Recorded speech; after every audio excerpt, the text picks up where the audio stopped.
Paano kung ang kababata mo dati na kasama mo lamang maligo ay nagtataglay na ng cheesy jumbo hotdog? At paano kapag pinagdala ka ng nanay mo sa iyong kaibigan na ito ng pagkain, ngunit pagdating mo sa kanilang bahay ay walang sumalubong sa iyo, kung kaya't ang iyong ginawa ay pumasok ka na lamang sa loob nito at nang buksan mo ang pinto ng kanyang kwarto ay narinig mong nagpapatugtog ito ng malakas at nanlaki ang iyong mga mata sapagkat nakita mong pinapanood pala niya ang palabas nila Chito Miranda habang siya ay naglululo. Imbis na magaluto, ang ginagawa nagalulo.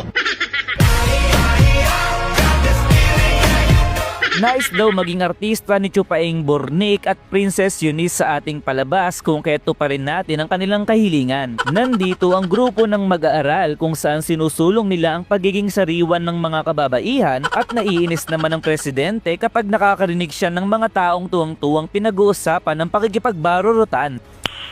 Nice. Tanggap niya daw ang mga nakakadiring gawain na yun kung sa libro lamang nila ito binabasa, pero kung sa reality na daw ang pag-uusapan ay sobrang nakakadiri daw talaga ito. Sa pag-uwi ay sinabi ni Eunice na sa totoo lamang daw ay weirdo para sa kanya ang tungkol sa pakikipagbarurutan ng lalaki at babae, samantalang ang dalawang lalaki sa tabi ay gandang-ganda sa kasama ni Eunice. Bigla namang pinakita si Chupaing Bornik na naglalakad kasama ang dalawang babae at nang mapansin niya na naroon si Eunice ay agad niya itong kinawayan. Subalit ang dalawang babae ay tinignan siya ng masama, kung kaya't dahil ayaw niya ng gulo ay agad niyang niyaya ang kanyang kasama upang umalis na. Matalik daw kaibigan ni Eunice si Chupaing Bornik simula pa noong pagkabata, ngunit nagbago ito simula noong sila ay nasa middle school dahil si Chupaing Bornik ay nagiging sikat na at ayaw ng mga babae na lumalapit siya dito. Masaya naman daw sa kanilang club ngayon, subalit ibang libro na nga lang ang kanilang binabasa dahil ang main topic ng kanilang club ay tungkol sa plokplokan. Sinabi ng kanyang ina na magdala raw siya ng pagkain kila Chupaing at doon ay sinalubong naman siya sa pinto ni Bornik at masaya naman si Bornik dahil masarap daw ang pagkain dinala ni Eunice. Naalala niyang bigla noong naliligo silang dalawa ni Chupaing at nagulat ang kanilang magulang dahil si Chupaing ay nilagay ang kanyang patotoy sa ibabaw ng ulo ni Eunice. Sa kanyang pagkatulala ay ginising siya ni Chupaing at bigla na lamang nitong sinabi na hindi niya raw alam kung lumaki na din daw ba ang patotoy ni Chupaing at tanong naman ni Bornik kung ano raw ba ang tinutukoy nitong lumaki.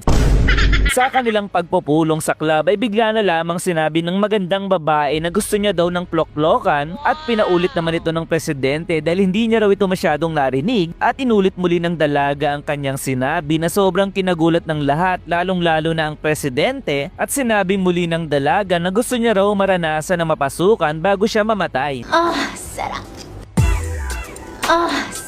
Sa locker room ay narinig ni Eunice ang dalawang babae na may gusto kay Chupaing at sinabi ng isang babae na bakit daw hindi kunin nito ang pagkabirhen ni Chupaing at sagot naman ng pilyong babae ay mukhang maganda raw itong idea. Nanginginig si Eunice sa kanyang narinig at hindi na raw nakapagtataka kung magagawa ito ni Chupaing dahil sikat ito sa mga babae at hanggang sa kanilang bahay ay hindi ito makapaniwala na magagawa ito ni Chupaing na kanyang kababata. Inutusan si Eunice na magdala ng ulam kila Chupaing, ngunit sa kanyang pagdodoorbell ay walang lumalabas upang siya ay salubungin, kung kaya't pumasok na lamang siya sa bahay nila Chupaing at sa pagbukas niya ng kwarto ni Bornik ay sobrang nanlaki ang kanyang mga mata dahil habang nakababa ang kanyang pambaba na kasuotan ay nanonood ito ng kababalaghan habang ang kamay niya ay nakahawak sa kanyang cheesy brown juicy hotdog with sauce upang makapaglulo. Nagulat si Chupaing nang makita niya si Eunice, kung kaya't agad niyang sinuot ang kanyang short at sinabing maaari daw ba itong isikreto sa iba, subalit si Eunice ay nabitawan ng hawak na pagkain at dali-daling tumakbo palabas ng pinto. Sa pagtakbo ni Eunice ay kung ano-ano ang kanyang nakikita sa paligid, merong malaki, mahaba, mataba at talaba, kung kaya't napahiyaw na lamang talaga siya ng sobra. Pagod na pagod si Eunice sa kanyang pagtakbo at hindi raw maaaring magkasya ang juicy hotdog sa talaba, subalit nang makita niya ang tren na napakabilis lamang nakapasok sa tunnel ay nasabi niya tuloy na kasya pala talaga. Sobrang nakakatawa at marami kang kapupulutan ng aral sa anime na ito tungkol sa pakikipagplok-plokan, kung kaya't mag-follow sa aking page at i-share ang video ito sa iyong kaibigan at kung title ang hanap mo ay bahala ka sa buhay mo. Charot. Ito ang titulo, O Maidens in Your Savage, Goodbye. Sa mga taong naghahanap ng ready to print na anime calendar ay pwedeng nyo nang i-avail ang aking ginawa na solo leveling calendar or One Piece calendar, and take note, one time purchase lamang ito kung saan pwede nyo na itong i-print ng unlimited limited at pwede nyo na din gawing negosyo. Tumatanggap din ako ng customized design ng anime or character na yung tipo, kaya naman mag-comment lamang sa may gusto or i-PM ako sa aking Telegram account at Hensi09. Thank you very much.